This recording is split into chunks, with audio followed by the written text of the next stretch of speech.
warahmatullahi wabarakatuh. Alhamdulillah, kita bertemu kembali dalam pembelajaran PKN. Sebelum kita mulai, marilah kita berdoa terlebih dahulu. Pada pertemuan kali ini, kita akan mempelajari bab 4, yaitu Kebangkitan Nasional dalam Perjuangan Kemerdekaan Indonesia.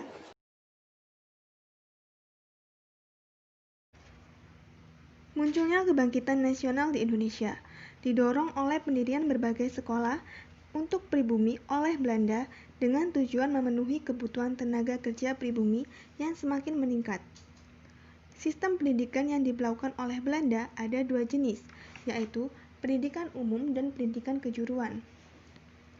Berbagai fasilitas pendidikan yang disediakan oleh Belanda telah melahirkan kaum-kaum terpelajar pribumi. Mereka mulai menyadari pentingnya persatuan dan perjuangan untuk mencapai kemerdekaan dan kebebasan di Indonesia dan di luar Indonesia. Perintis Pergerakan Kebangkitan Nasional, Budi Utomo. Organisasi Budi Utomo terbentuk tanggal 20 Mei 1908 atas dasar gagasan dari Dr. Wahidin Sudirohusodo yang disampaikan kepada para pelajar STOVIA. Arti nama Budi Utomo adalah perkumpulan yang akan mencapai suatu tujuan yang didasarkan pada keluhuran budi atau kebaikan tabiat. Organisasi ini bersifat sosial, ekonomi, dan budaya. Organisasi ini ingin memajukan pengajaran dan kebudayaan dalam berbagai bidang, seperti pertanian, peternakan, perdagangan, teknik, dan industri. Organisasi Budi Utomo diketuai oleh Sutomo, Sekretaris 1 M. Sulaiman, Sekretaris 2 Suwarno, M. Gunawan sebagai bendahara, dan R. Angka sebagai komisaris. Pada tanggal 3-5 Oktober 1908, Kongres pertama Budi Utomo di Yogyakarta menghasilkan keputusan bahwa jangkauan gerak organisasi dibatasi hanya di Jawa dan Madura, serta tidak melibatkan diri dalam kegiatan politik. Namun, sejak tahun 1915, Budi Utomo mulai melibatkan diri dalam kegiatan politik. Sarekat Islam. Sarekat Islam sebelumnya bernama Sarekat Dagang Islam, didirikan oleh Tirto Adi Suryo tahun 1909 di Batavia dan tahun 1910 di Bogor. Latar belakang dibentuknya organisasi ini karena keprihatinan Tirto Adi Suryo melihat ketidakmampuan pedagang pribumi untuk bersaing dengan pedagang Tionghoa dan India. Hal tersebut membuatnya mengutarakan kepada Haji Samanhudi dan didirikanlah Sarekat Dagang Islam di Solo tahun 1911. Kongres pertama Sarekat Dagang Islam di Solo tahun 1912 menghasilkan keputusan untuk mengubah nama menjadi Sarekat Islam dengan tujuan memperluas ruang gerak organisasi.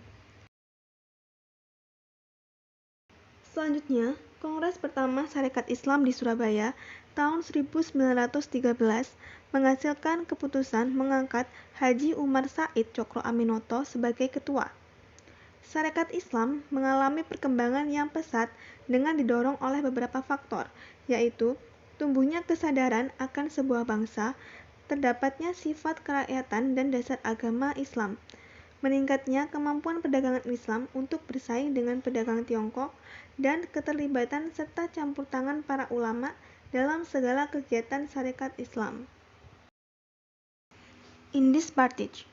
Indispartage didirikan tanggal 25 Desember 1912 di Bandung oleh 3 serangkai, yaitu Dowes Dekker, Ki Hajar Dewantoro, dan Dr. Cipto Mangunkusumo.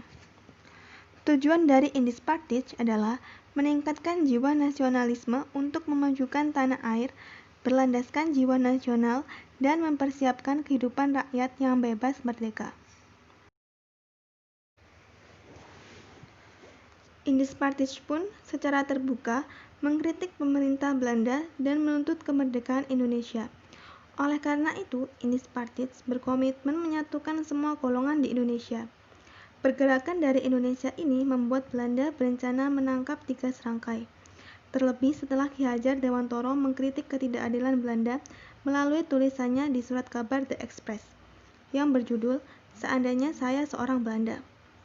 Kritikan yang diutarakan oleh 3 serangkai membuat ketiganya ditangkap dan dibuang ke Belanda tahun 1913 karena dianggap sebagai organisasi politik yang mengganggu ketertiban umum.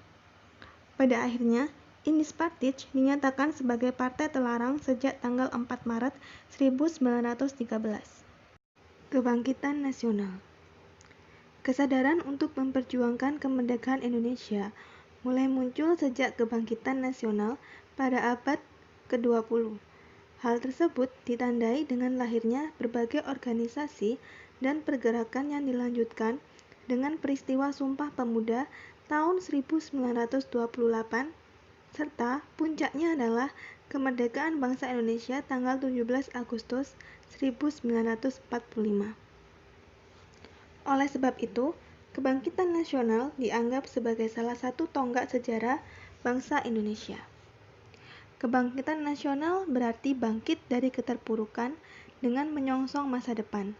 Kebangkitan nasional dapat berarti menguasai keterampilan yang diperlukan bagi masa depan, termasuk keterampilan teknologi. Kebangkitan nasional dapat berarti bangkitnya kesadaran bahwa kita harus berani berusaha dan tidak pasrah menerima segala sesuatu sebagai takdir yang tidak. Demikianlah video pembelajaran kita kali ini. Terima kasih sudah menonton. Semoga video pembelajaran ini bisa membantu pemahaman kalian dalam belajar. Wassalamualaikum warahmatullahi wabarakatuh.